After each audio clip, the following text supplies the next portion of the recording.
Holy crap. I just finished the Sir Jordine Saga and it was awesome. I did not expect an MMORPG storyline to go that hard and make me feel any emotions, but Black Desert Online's did. For every boss you fought, you learn their tragic backstory and their reasons for accepting the Black Spooge's power. Bruh. And then you get to watch like annoying ass characters you deal with develop into really likable and redeemable people. And you know, it's just awesome to go through that adventure with them. The saga is interesting because it starts off like a story of territories fighting over resources and control. And then it ends up with a man becoming corrupted with a Black Spooge, and becoming a threat to everyone in both nations, Calpheon and Serendia. And if you care about spoilers, this is your warning, because I'm about to spoil things by discussing my thoughts on the key characters and some points in the saga. I really enjoyed the characters in this saga. I think the character growth in this saga was done very well. In the beginning, when I met that mean-ass redhead, I just hated her from the jump. I think her name was Lady Jarrett. She acted like a rich idiot who just got whatever she wanted, and when she's encountered in Hideout, she ramps up that rich bitch snootiness to the max, and I just want to fucking punch her in the face. But I respected her loyalty to her fiance, Sir Jordine, and his goal, but holy crap, Mean Redhead was unbearable. In my playthrough, I remember getting pissed off at the hot redhead for just demanding some harvest from some poor farmers, like a mobster extorting a small business owner. Doesn't matter the reason, it was just a horrible look. I understand that Sir Jordine needed supplies, but how you go about obtaining those supplies is what really shows your character. And that hot redhead had just fucking terrible character. But at the same time, I am kind of on her side because Sir Jordine hired me to work for him, and I liked Sir Jordine. His character was pretty cool, and I understood his reasoning for things, at least based on what he explained to me. But if it wasn't for that Calpheon merchant, Isabel, I think that redhead probably would have cleaned out a few poor farmers for her husband. And then shortly after this little incident, Sir Jordine decided to go nuts and became a corrupt, evil bastard. And then that redhead took her head out of her ass and realized that she was a bitch who supported an evil man, and what she was doing was for an evil cause. So, I mean, at least in the end, she kind of realized the error of her ways. And I mentioned Isabel. She had the best character growth of all, because starting off, she came across as this cutthroat business lady, this cutthroat lady with power. She radiated that like evil woman energy. Every encounter with her felt like she was trying to stop Serendia from prospering. At least that's how it was presented. But then when the Black Spooge evilness started interfering with this, you realize Isabel is just trying to end this Serendia Calpheon power struggle, really. And then when Sir Jordine goes bad, it starts to become very clear that everything you were told about Calpheon is all biased and partial truths. And then when you arrive to Calpheon, you learn that Isabel is also real deep into this Game of Thrones for political power for their trading families, and that she's one of the few honest people that's just caught up in this and is trying to play by the rules when no one else is.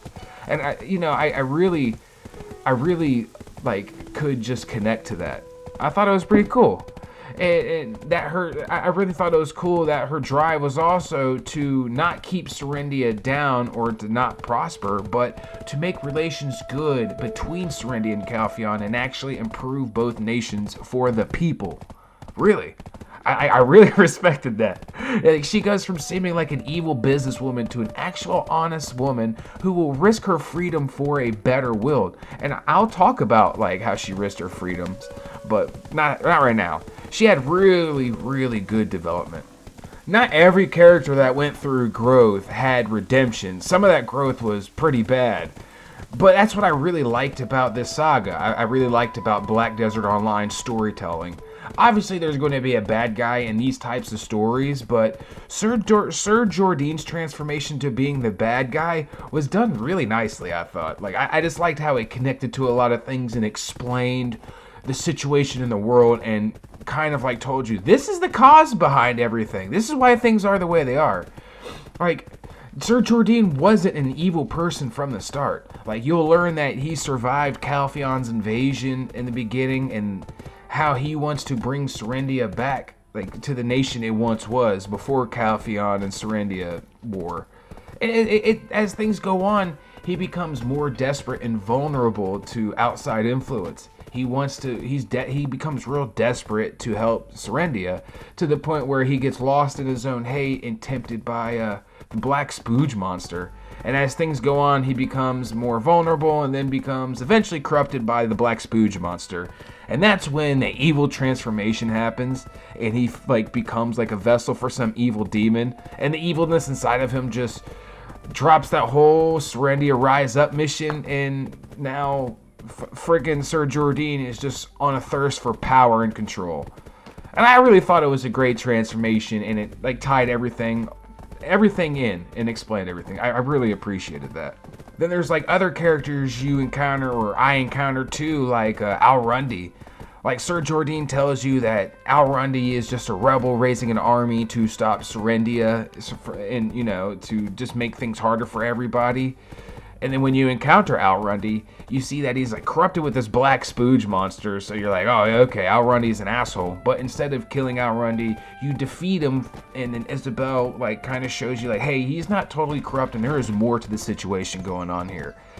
And then after you spare him, you learn that he was with Jordine and the hot redhead chick back during the Calpheon Serendia War.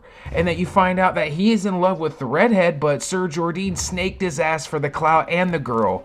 And that's why Alrundi was so easily persuaded to darkness to go against Sir Jordine. He knows Sir Jordine's evil and up to something, but at the same time he's blinded by his own hate for Sir Jordine, his own jealousy. But in the end, he fights by your side against Sir Jordine, which I really thought was amazing character growth in my opinion. And again, that's how it tied everything together. I really enjoy these characters have these great redemptions or these great changes throughout them that make sense and kind of explains the story and the world and everything. Awesome. It's just awesome. I just enjoy characters that don't have super Deus Ex Machinas, and their growth makes sense for what's going on with them and their history. The Sir Jordine Saga will have you traveling a huge chunk of Black Desert. And I've said it before, but the world is absolutely gorgeous, and it's on top of this amazingly epic story. It was nice being taken to all these scenic locations and discovering the story behind these locations and what's going on with them at that moment in the story. And out of all the places the quest line will take you, Heidel and its countryside was one of the coolest spots. I liked learning about how those little farms and areas supplied the city and why they were supplying the city and their struggles. You're even able to help them out, so they aren't totally just being extorted by Sir Jordine and actually, get something back from donating. But the best location throughout the saga is Calpheon City, hands down. The region is gorgeous with diverse locations, but the giant city of Calpheon is the best. It is exactly how I picture fantasy cities should look, and it served as a cool spot to finish the epic part of the saga off in. And I also like the Calpheon City portion of the saga.